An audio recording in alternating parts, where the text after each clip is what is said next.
This is Ryan. And Julia. And together we are functionally literate. We're back again in the hot seat, ready to talk about books. Yes. Today we are resuming our discussion of the 5th season.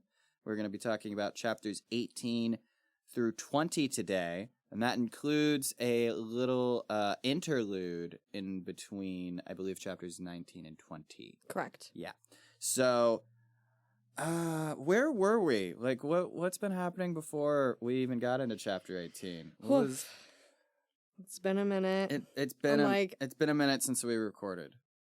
I think that the most notable thing of like what has happened last is we had the official Syenite is Demaya. Yeah, Demaya. And like kind of coming to that conclusion, like theory proved correct. Yes. Partially proved correct. Yes, we're still not sure about Essun at this moment. Essun, yes. So, chapter 18, let's get into it. You discover wonders down below.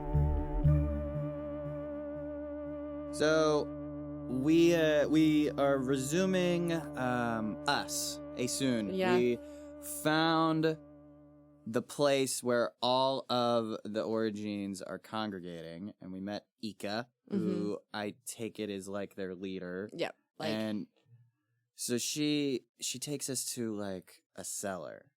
Yeah. And the cellar's like a secret entrance. And what do we find down there? We find an amazing underground city. Yeah, it's so sick. cool. What do you think about it? I mean, okay, so what it initially reminded me of kind of was like the Hunger Games. Oh, like, really? Have you read the Hunger Games? Oh, you're talking about District 13? Yes. Okay. I was like, oh, great, we have a District 13 Right. underground. And I really like Ika, right? Yeah, she's like a small blonde woman with like huge curly hair. And she created a cool community. Yeah, Like, and- just Yeah. all the most powerful people kind of in the world that have been outcasts everywhere else. Yeah, she introduced herself as Ika Raga Kastrima. Yeah. Which was very shocking to us because like nobody fucking embraces and nobody embraces themselves as an Origin, much Right. less as a Raga. Yeah, using that word. Like that in Uh-huh. that way. It's like, whoa, okay. But yeah, so we go down into this cellar and we realize that this is their wall, basically. Right. Like they don't have a wall, but they're disguising themselves with this abandoned comm. Yeah. And so the cellar is a secret entrance that leads down into this mineshaft tunnel. And she, if I remember correctly, she explains that there's just a huge tunnel system under this abandoned comm. Like mine shafts upon mine shafts upon mine shafts from a bunch of different civilizations that found this place over the ages.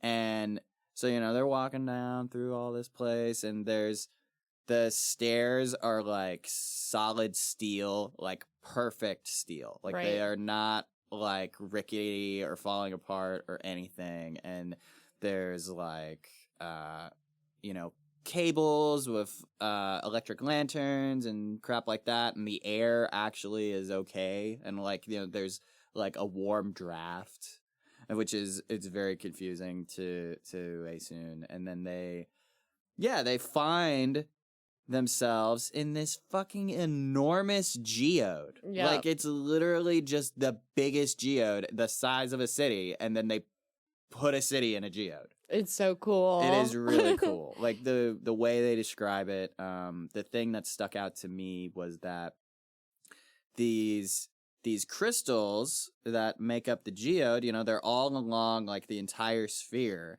And a lot of them extend out to the other side of the sphere. Yeah. Like so far away that like you can't even see them.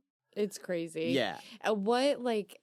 This book is, there's so much love about it, but I feel like she can paint such like sensational like spaces that you can just totally visualize too. I mean, I'm sure it's a little different for everybody, but it's still, she's like, it's a painting even. Yeah. Glowing crystals. Yeah. And we're like, how are they glowing? And Ika's like, I don't know. Yeah. I don't know. We found Great it. question. And yeah, so she's talking about like how they found it. You know, it was abandoned, and like their comm discovered it, and they were trying to figure out how to make it work. Like they found like they found a turbine and machinery down there, and they were trying to make it work. They couldn't figure out how. And turns out it's really simple. You just need an origin down there. Like as soon as like I believe she said Ika's mother walked in there, or maybe Ika's grandmother, something like that. So one of the origins of this comm, they walked down there, and then just everything turned on. It's insane. Yeah. It's like, interesting, because, this is a relic from the past. Yeah. And an origin is what's needed to make it work. Right. Fancy that. Fancy that. Wow. And so, like, it's really interesting how it all works. Like, they've got an underground river, and that's what the turbine is powered by. Mm-hmm. And that's what gives the place electricity. And then they use that same river for water, of course. And the whole place has... They don't call it an HVAC system, but that's really what it is. Yeah. Like, they've got, like, air filters to filter air in and to filter air out. Like, people are, like, burning fires. They're making fires in this underground community, and it's fine because of the air filters and everything pumping the I guess, like, the waste air out. Smoke inhalation is not a concern. It's not a concern at all. And, yeah, the crystals are glowing, and not only that, Essun realizes as they're walking through this place, because it's not just crystals, there's also, like, wooden platforms and rope bridges and crap like that. But then also, a lot of these crystals are hollowed out, and people are living in them. Yeah, crazy. It is nuts. Yeah. It's like the coolest visual, though. It really is. And so they were just... I would like to live in a crystal. I don't think I would like to live in a crystal. I would like it. Fine, I'd like a vacation home crystal. Yeah. But yeah, no, so the chapter is really just like Ika showing them this whole place, and the chapter like describing everything that there is, and then at the end of the chapter, the trio, Essun, Tonki, Hoa, we all like introduce ourselves to Ika. We just introduce ourselves as Essun. Right. Hoa just introduces himself as Hoa. Tonki is like Tonki, innovator, something. I love Tonki. Like, just that is the like attitude we should all carry in the world. Tonki's attitude. Yeah. How do you mean? Just like the I'm this, I'm that. She's very proud. She is very proud. Like, there's a lot to Tonki, obviously. Very, very sure of herself. Yeah. So yeah, like we all introduce ourselves, and then we ask a very pointed question, like, are we allowed? Like, can we leave? And Tonki's like, why would we leave? We just got here. And then she realizes, oh, right, like, can we leave? Right. May we leave? Are we allowed to leave? Are we captive? Right. And Ika's like, come on, follow me. Doesn't answer the question. Right. Yeah, we're like, okay. And so that's the end of the chapter. It ends like that. And then there is a little end blurb, so I'm going to read that. In actual practice, the Cecipine, paired organ located at the base of the brain stem, have been found to be sensitive to far more than local seismic movements and atmospheric pressure. In tests, reactions have been observed to the presence of predators, to others' emotions, to distant extremes of heat or cold, and to the movements of celestial objects. The mechanism of these reactions cannot be determined. That is a quote from Nandvid innovator Merketsi in the text, Observations of Sensual Variation in Overdeveloped Individuals, 7th University Biochemistry Learning Com, with appreciation to the Fulcrum for cadaver donation. So what do you make of that? Oh, something at the end that I didn't pay that close attention to. All right. Well, now that we're paying attention I'm like to looking it over again. I'm like, Yes. Not a yes. clue. Very official. Well, so it sounds like they're saying like the cessapine, the organ that makes an origin, it does more than sense quakes. Right? Like it's much more than that. it can sense lots of stuff. Yeah. It can sense air movement, and it can sense apparently emotions, Mm-hmm. and it can sense when celestial objects are moving. I wonder if that means like they can assess stars, or if they can assess like asteroids and stuff. I mean, that would be amazing. That would be, wouldn't it? Even more powerful than you. Than you even imagine. Yeah. Yeah. What happened to the dinosaurs, you know? Right. All right, moving on to chapter 19. Syenite on the lookout. So, this is a Syenite chapter. Yes, my favorite chapters, I have to say. So this chapter basically kind of establishes Syenite and Alabaster like getting settled in Meov. Right. Yeah. This is like 3 days after they first appeared there. Right. And Syenite's not thrilled about it. Like, No, she wants to be out and doing things and not stuck on this fucking island. she's not thrilled that she's on an island, Yeah. for one. Like, that really wigs her out. Uh-huh. And Alabaster doesn't give a fuck about that. He's No. like, no, we're free. I We're think free. He's vibing finally. He's like, this is what I've been waiting for. It's my Yeah. 10-year vacation. Like, I Yeah. don't even know. And she's like, this isn't freedom. Like, we could go back to the mainland and just, like, pretend to be other people. And Right. Alabaster's like, nuh-uh. They're going to be looking for us. Right. They'll find us. Better we pretend we're dead and stay here. You know? Like, Yep. you know, he's like, the Guardians, if they find us, they will kill us. They tried to kill us once. They will totally try to kill us again. And he's right. He's totally right. And Safe for them there. And then all Syenite can think about is Alia, right? Like, Yeah. she's very regretful about what she did, Yep. you know? Because she kind of destroyed it. She definitely killed everyone. Mm-hmm. And she's very regretful about Harrismith. And Right. she even regrets Asael's death. That woman that was just so awful to her. Yeah. She even regrets her death. Which, I mean, makes sense, because she wasn't trying to kill everyone. She was just trying to save herself. Right. You know? But yeah. She's so powerful. And she can't... She tried to latch on to an obelisk, and the obelisk exploded. And, you know, I mean, that's it. And you know what? Get used to it. Because that's not going to be the last time that happens. Right. So, Syenite, she's worried that her guardian, Shafa, could still find them. Yeah. And Alabaster's like, no.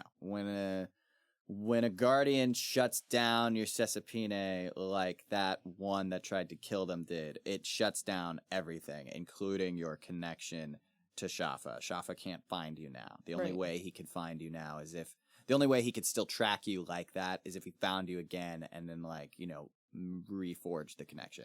Hmm. Which she didn't know. She didn't know that's how it worked. Because, you know, the Guardians are very secretive about Yeah, they what- don't tell them this info. right, they can fucking do. And so Syenite, she's just like, this isn't freedom. I want to go back. And Mhm. Alabaster confronts her. And there's a very pointed confrontation, you know. It's like, he's just like, were you, like, really so happy with the Fulcrum? And she was like, I was able to be myself at the Fulcrum. Right. And he's like, and who were you when you were at the Fulcrum? And she's like, fuck you.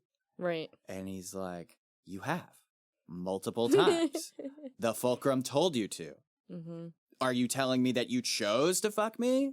Are you telling, because, you know, you've been telling me that the sex is boring. Like, did you just really need any dick, even my boring one? And she just fucking hates this conversation. And yeah. for a reason that, like, when it's explained, totally makes sense. But it was something that like I just was incapable of relating to. But like, it totally makes sense. Yeah. She was lying to herself. Right. And this is something that like she hates Alabaster specifically for, because no other origin does this. No other origin is like confronting other origins with uncomfortable truths about their situation. No origin wants to face that they're a slave. So they lie to themselves. They tell themselves these, I can be myself here. Right. And like, that's enough. Like, I am not an outsider because everybody else here is also an origin and we can all do the same shit. But it's like, you don't have any free will. So. Yeah.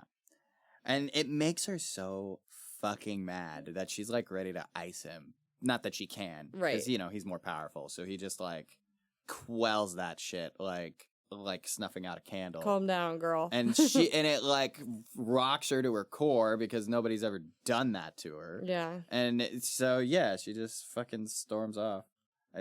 And she wants to be a pirate. Yeah. Yeah.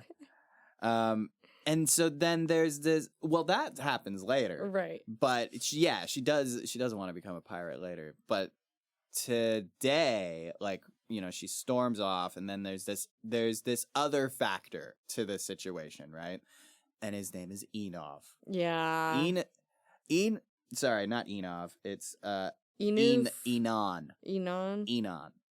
Enon is cool. So he's like the most charismatic man in the world, basically. He's this tall, broad-shouldered black man who is a feral origin, never fulcrum raised. Yeah. He has lived on the seas his whole life, and Syenite gets the impression that he would be the island's like leader if it wasn't for the fact that he was like away from the island so much, because he's like the head honcho pirate. Right. He's the captain. Captain pirate. Yeah. He's in charge when he's on the seas, and on their ship, it was called, I believe, the Klausu. The Klausu. That's how I would pronounce it. Yeah. I have no idea. Klausu. Yeah. Yeah. And so, Enon he's just this really charismatic, genuine, nice, kind guy. Yeah. Too, Nice to both of them. Makes them feel welcome. He's thrilled that they're there and does everything to make them feel welcome. And he starts like he invites Alabaster and Syenite to like sit with everyone while he tells the story. And so like he starts telling his story in like their language that, Syenite can't fucking understand it at all, but Alabaster's translating for her, and then this is where the chapter gets really interesting because it's a total romance chapter. I loved it. Yeah. This is great. So you tell it. What do you think about it? Well, he's kind of like he's into both of them, they're both into him, basically, and so I mean. I don't know if I'm jumping things too much, really, but like she walks in on Alabaster and him together. Oh yeah, am I getting a mix? Yeah, that is jumping a little bit. So what happened at first was Alabaster and Syenite had a discussion about who was gonna be with him, because he's like not making any secret about the fact that he's into both of them. Right. Yeah. And they're like, well, wait. And so eventually Syenite's like, you can have him. And then like she goes and gets him for Alabaster. Yeah. And Enon is like, you are a good friend. And she's like, we're not friends though. And then she thinks about it and it's like, I mean, what else would you call it? I'm literally going to get a dude for him. What's that called at the bar? Being a wingman? Yeah, she's being the wingman. She's totally being the wingman. Even though she wants to fuck him too. Yeah. And then, like they're talking and Enon like says some stuff about Alabaster, like, everyone can tell that you're the stronger of the two. And she's like, I don't think that's true. Oh, yeah. Yeah. And he's like, no, you are. Like, you're bruised, you're battered, but you're still here. Him, though, he's holding himself together by, like, spit and smiles. Right. And I was like, fuck, yeah, okay. I mean, that's true. Yeah. It's true. And so, yeah, Enon goes to go fuck Alabaster. And she's like, well, shit, what am I going to do? Where am I going to sleep tonight? Put a sock on the door. Like, she's like, come on. Mm-hmm. But yeah, no, she does eventually She walks go in back on them. and walks in on them. And she's like, okay, bet. Yeah. And yeah, like Enon like beckons her over. Yeah. And she's like, okay. And she just strips down, gets in bed with them. Thruple. Kind of. Like, yes, but I know it's way more nuanced than that. Their relationship is, which they get into that in a later chapter. But yeah, so like, they all like sleep together, and like actually sleeping. She falls asleep, and Alabaster's just like crying the whole night, and Enon's like there for him like the whole time. And it's just like, man, Alabaster, this dude is having a tough time. Yeah.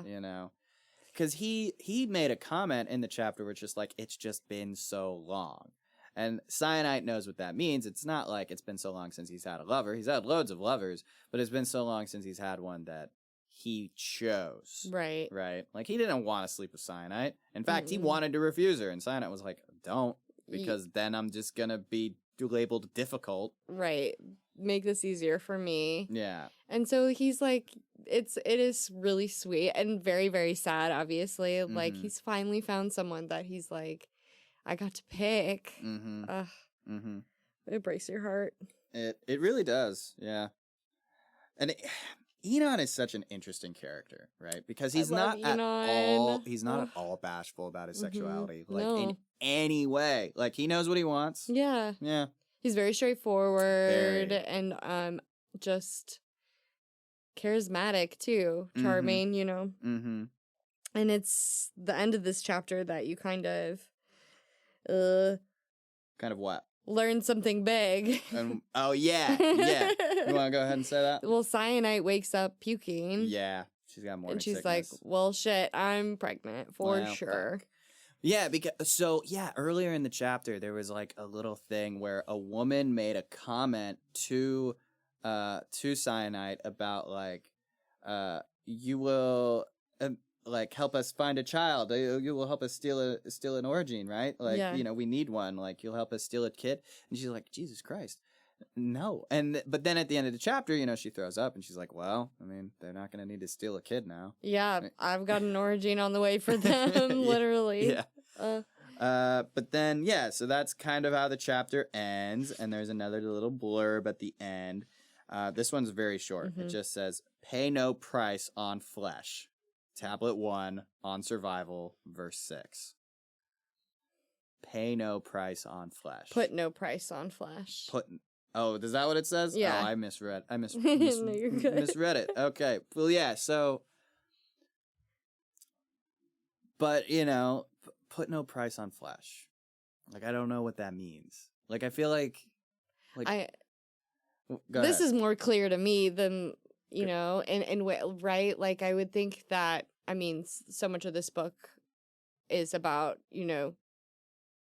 slavery, and, like, also, I think that you could just derive, like, that line being, don't enslave people. Right. But there's a hypocrisy there because they don't view origins as human. Yeah. So that's okay then. Right. Well, I mean, where is this coming from? Tablet 1 on survival. Yeah. So, but is that coming from... Who's saying that? You know what I mean? Yeah, it was people from a long time ago. Right. Yeah. So maybe a different time question? Maybe. I don't know. There's so little we know. Which is I think the point. Yeah. Yeah. Yeah. But anyways. Interlude. 2 years later. I was right. I called it. I was fully right. Every single one of these main characters is the same person. Yeah, I know. You were right. And I have to tell you something now that before we started recording, I was like, I want to tell you this. And then I was like, I gotta wait. I gotta save it for the podcast. Mostly because it's funny. Go ahead, yeah. I was talking to a coworker about this book and About the the fact, fifth season? yeah, and the fact that we're recording about it, and he was like, I had he's read the book, and he's like, I also had a friend who read this book. He just like read every night before he went to bed, and I was like, oh, what did he think about it? He was like, well, I talked to him after he read it, and we talked about how they're all the same person. Yeah. He didn't know. He didn't figure that out? The guy didn't realize, and I was like, well, did he actually read the book? Yeah, because like in this interlude, they pretty explicitly spell it out. Yeah, it cracks me up. And so I was like, okay, can I say that in the podcast? Because that's insane. I'm not really sure how they missed it. But Like, how do you miss that? No, but my coworker Bryce, he knew, but his friend did not know. And I was like, oh, that is, he really, like, because I've always said I read and then I don't always comprehend. I just read for reading purposes and pleasure. And then I'm like, but I caught this. Okay. Yeah, I got that. Yeah.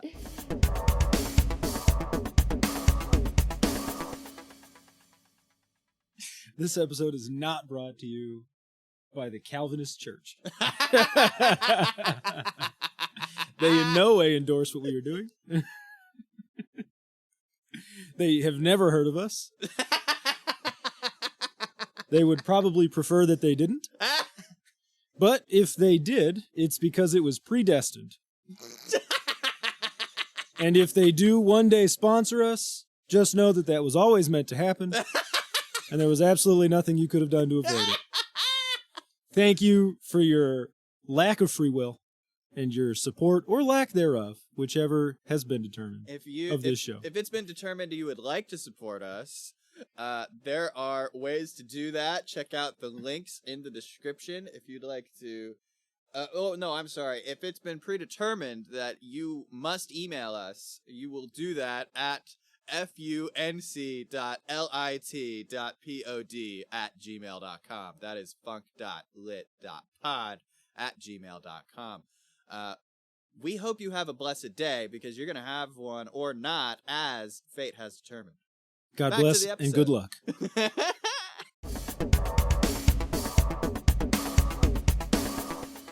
That's it, really. Okay. Well, so yeah, I mean, that's really what this interlude is about. It kind of like makes that clear. And it also talks about how like there's more than just two factions. There's more than just like Stills and Origine. There's also Stone Eaters and Guardians and Father Earth. Don't forget about him. He hasn't forgotten about you. Nope. And he's not happy. No, sure isn't. All right, moving on. Chapter 20, Syenite, Stretched and Snapped Back. Chapter 20 is a very interesting chapter to me. Yep, it's 2 years later. Yes, it's 2 years later, and it's a chapter in 3 parts, I feel like. So the first part's establishing kind of like what her day-to-day life is. Yeah. And then the second part's like the pirate life. And then the third part is, we gotta fix Aaliyah. We gotta fix that. Yeah. Yeah. So what did you think of the way they described her life, living on the island? Well, I loved I don't know, the day-to-day aspect of like the inner workings of the community on the island, of like the child care aspect. I thought was really, really cool. Like with like nursing the kid, like everyone just like grabs a baby and they're just nursing them, It takes a village. Yeah. I loved that.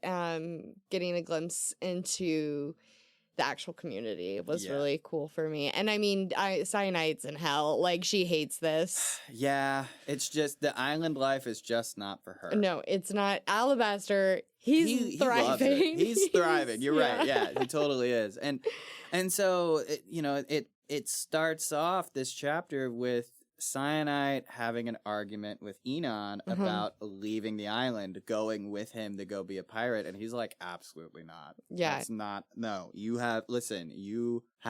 just had a baby. And she's like, I did not just have a baby. Also no lovers. That was like a very strict rule he had too.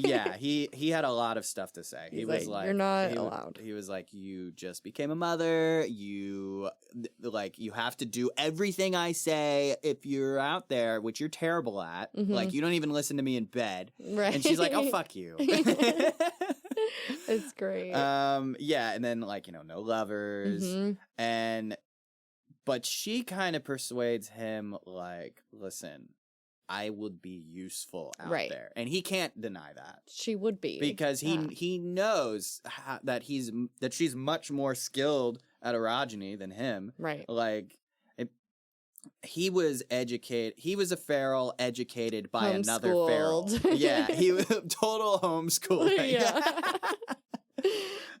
Yeah, and so it's just it was very interesting, that conversation, because like Enon totally thinks that she should be focused on being a mother. Right. And that is not what she's about. Like No. she is a mother. She's very satisfied with being a mother, but she didn't ask for it. She didn't want it. She loves her son, but she doesn't want to be around him all the time. She said Alabaster's the stay-at-home dad, and she Yeah. wants to go work. I mean, and they established that too before she even goes to talk to Alabaster about it, because Enon finally gives in and is like, fine, but you got to tell Alabaster. Yeah. But before she even goes to talk to Alabaster, it establishes like he's the primary caregiver. Right. Right? Like he's the one that's like putting the most effort into raising Enon. Not Enon. His name is Corundum. Corundum, yeah. Yeah. Corundum. And they call him Koru for short. Yeah. That's a cute name. It is a cute name. Koru. But yeah, so Koru is he takes after his mother, Mm-hmm. but his orogeny is like on the level of his father. Yeah. Well, and Alabaster's not he's not very he's not happy at all about Yeah. it. And so this is something that I thought was interesting, right? Because like this scene between Syenite and Alabaster, it's not an uncommon scene where like one parent wants to go adventuring and the other parent is pissed because you're leaving your child. Yeah. But usually it's the mom that's pissed that the dad is trying to leave. Right. So that's what I thought was interesting here, because it puts an interesting spin on things. Yeah. Because like, I was thinking about it. Like when I first read this, I was thinking, man, Alabaster's really being unfair here. Yeah. But I was thinking about if it was the other way around, right? Like if it was Alabaster trying to leave and Syenite wanting to stay put. Sure. I would totally be on Syenite's side there. Like if it was the mom bitching out the dad for leaving, I'd be like, yeah, dad, come on, get it together. But like for some reason, like I don't feel that way when it's Syenite that's trying to get out. I know, because you just like know. Well, like she didn't ask for it. I don't know. You know what I mean? So part of me is like, cut her a break. Let her go do pirate things. Yeah, with let her go live the fucking pirate's life, dude. Like, come Alabaster, you don't want to go out there anyway. Like, stay. Yeah. He's happy being a dad. I think he loves being a dad. But like he's really pissed that she's just trying to leave. I know. He's very salty about their it. relationship is so interesting too. It really is. It's like, that he doesn't want her to leave because obviously the child, but it's also like he cares for her. He does. Like, and they have like an actual relationship that's like, I think mostly platonic. It is like mostly platonic. But it's like a very deep love still, I think. Yeah, I think I agree, because so she talks to him and he's pissed, but like she's gonna do what she's gonna do, and then later that day, like in bed, he comes to bed and he's like, I'm sorry. Yeah. And she's like, it's fine, whatever. And then she falls asleep and she wakes up and Enon's fucking him, fucking Alabaster, and it was a very interesting sex scene because like she's getting off on watching them. She's like, they're beautiful lovers, and so then Enon sees her watching, and then they start fucking, and so then it talks about like, what even is this relationship? Yeah, right. And so she's like internally thinking about, it's not a love triangle. No, because they have like a mutual love for each other, like Alabaster and Syenite do, and understanding, and also I don't think any jealousy even really resides between. Not at this point. Yeah. Like, I mean, at first, yes, but now. At first, it was such an awkward, like, thing for Syenite, even though Alabaster was being direct about it. Right. But now, it's like, so Enon fucks both of them, and they get off on watching Enon fuck each other. but they have no interest in fucking each other, They're Alabaster like, and Syenite. none, Like the sex just is not good, but they love watching. And they get off on seeing the other watching. Right. So I felt like that was interesting because I've never seen a relationship like that. No. I've certainly never read a relationship like that in a book. Well, because you couldn't even say it's, I mean, I don't know, because I'm definitely not as educated on like a polyamorous Sure. relationship, but I have friends who are polyamorous. Yeah. And like, I don't know if this would, I don't think that this is necessarily normal for what a poly relationship would be, but also I think that every single one is probably inherently very different. Very So, unique. yeah. It just depends on the people. Mm-hmm. So that happens, and then the chapter transitions to them leaving. Enon and Syenite, they get on the Klausu. It's a huge ship.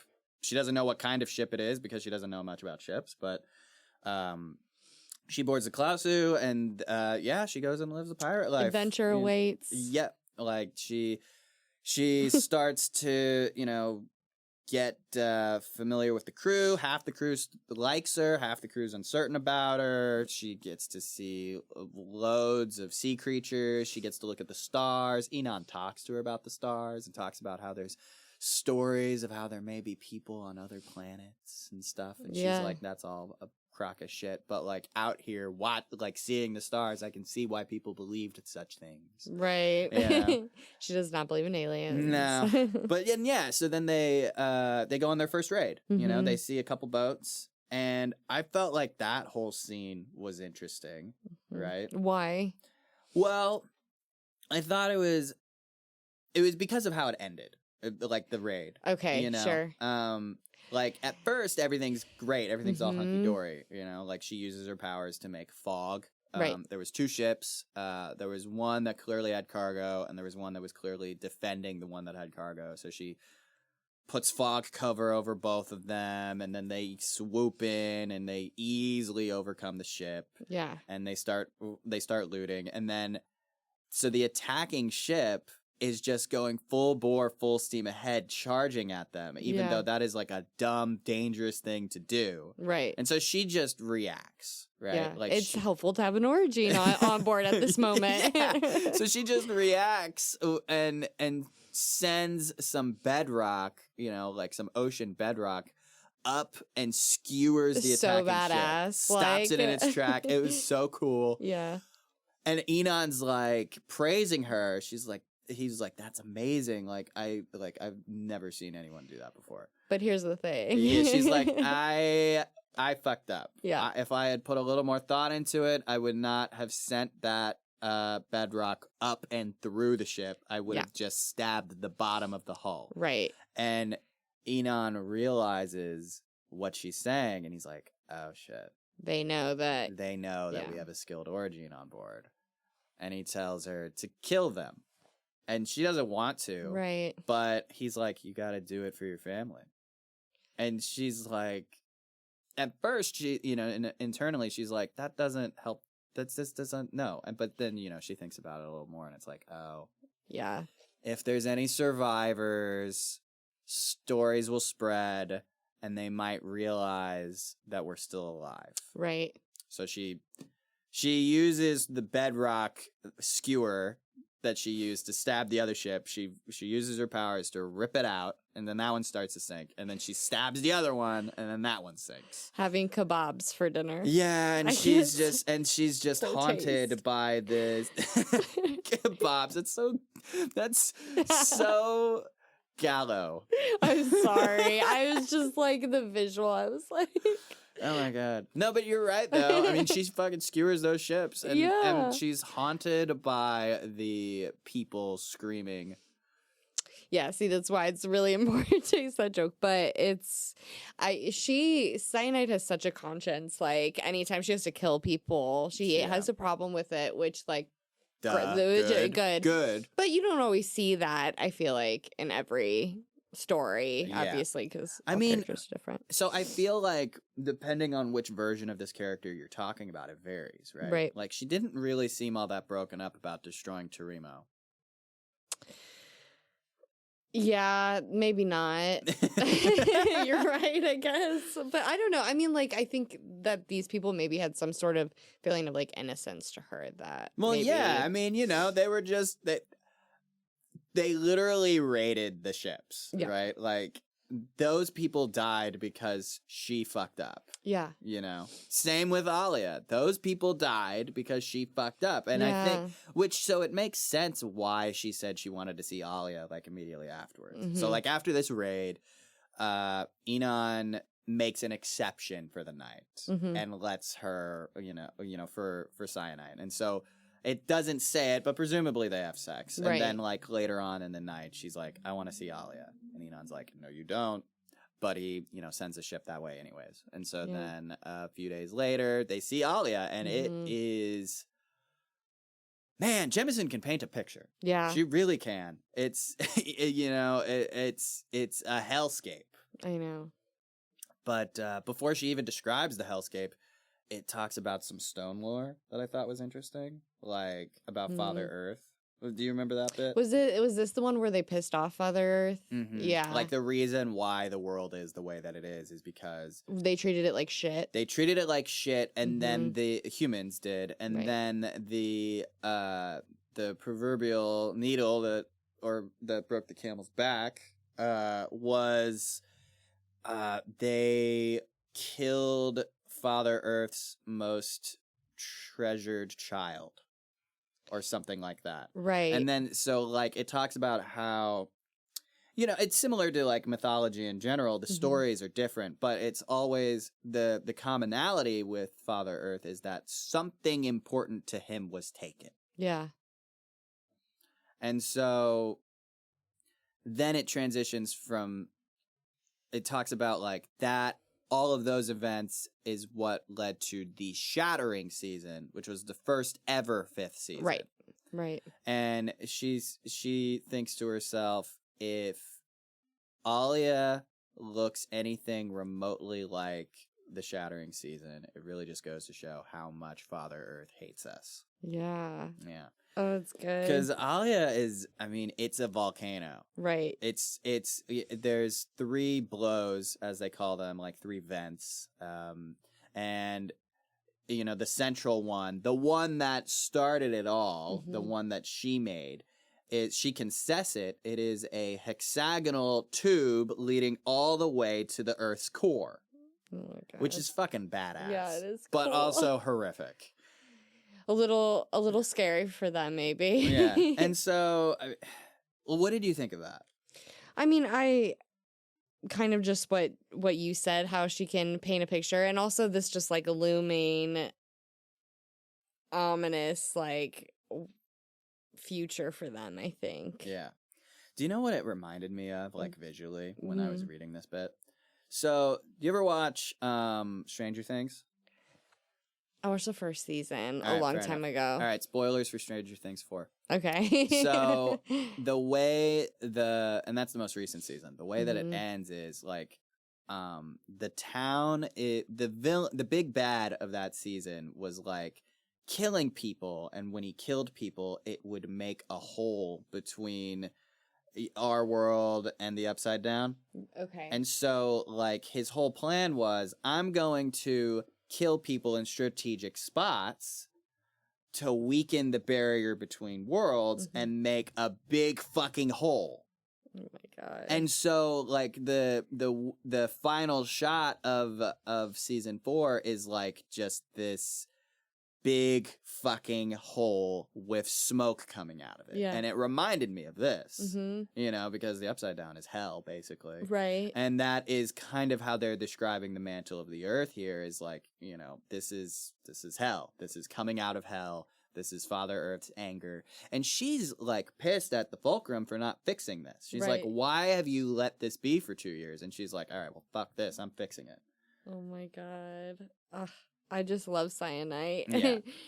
And this is like this is her last chapter too, isn't it? No. She gets one more chapter. Syenite does. I don't remember. That's okay. We're going to cover that in the next episode. Okay. But in this chapter here, she shuts it. Yeah. And she wasn't as cautious as she should have been, because fixing the problem that she caused, it makes a tsunami.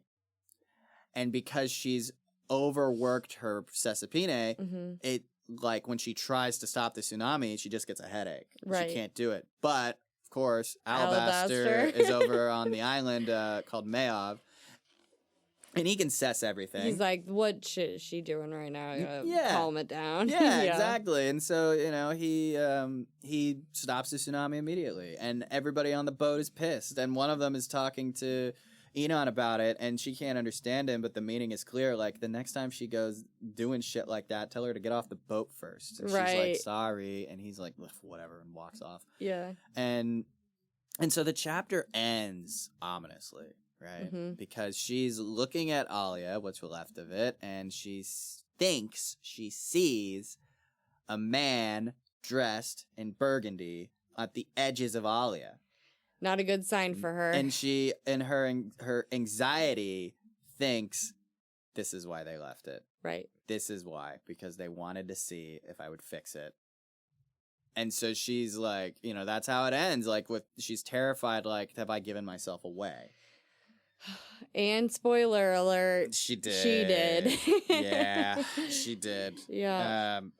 So that's kind of how it ends, and it ends with this little end blurb, and it's a folk song. It's an ancient pre-imperial folk song. Some say the earth is angry because he wants no company.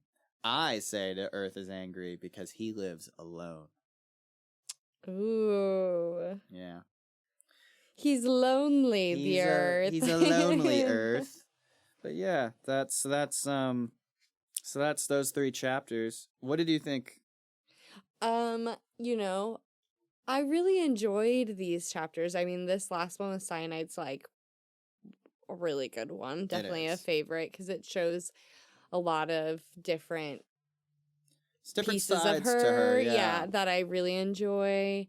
And it also, like, it really feels like, I think, like, you were texting me, you were like, things, like, kind of go bam, bam, bam at this point in the book, and they really do. Like, this is where the pace is, like, kind of crazy. It's really picking up. Yeah. This next episode that we're gonna do, like, that's when we get the climax. Yeah, really. And it's crazy. It's one hell of a climax. Yeah. Like, man. Anyways, so, we'll be back in 2 weeks. I want to go ahead and thank everyone that made this possible. Thank you, Julia, for being here. Thank you, Ryan. Thank you, N.K. Jemison, for writing the book. Yeah, it's awesome. Amazing. Thank you, Chris, for being our audio recordist. Thanks, Chris. Thank you for setting everything up so we could do this. Thank you, Vidwest Studios, for letting us use your space. Thank you, Jake Weller, for our theme music. We've got special new theme music this time around. We haven't heard it yet because Jake hasn't actually finished making it. But by the time you hear this, he will have, and I bet it's going to sound just awesome. Killer. Yeah. Anyways, thank you guys for listening. Bye. Bye.